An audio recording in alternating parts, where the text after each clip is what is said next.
Philippines. So ako, yes, of course. And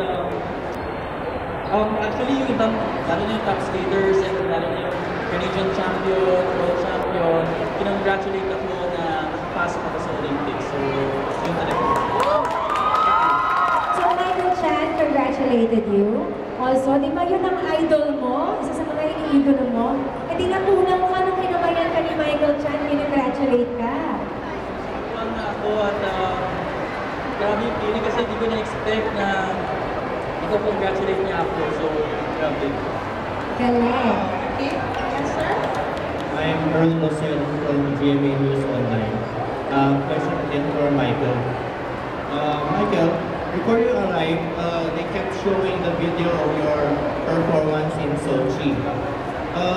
Can you walk us through a bit what was going on through your mind as you were executing your free program? Because your mother says emotion counts a lot, and we'd like to know how did it feel when you fell, and what went through your mind at that moment, and when you missed those posts. That question first. Yung una, yung nagpo-program na ako, and then when I'm performing from the start, isip ko, I'm doing this for God, I'm doing this for my family, I'm doing this for my mother, I'm doing this for the country.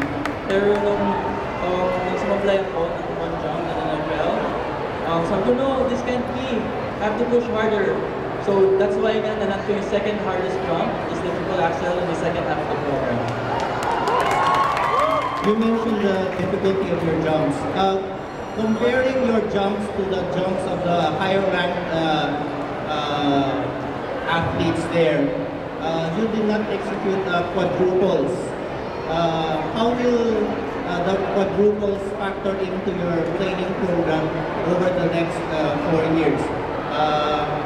Have you and your coach discussed what points to stress and what weaknesses to address? Nag-start na kami mag-training ng quadruple jumps, yung quadruple toe and quadruple sal. We are still working on it. May konting cheated pa, but it's getting there. Thank you so much.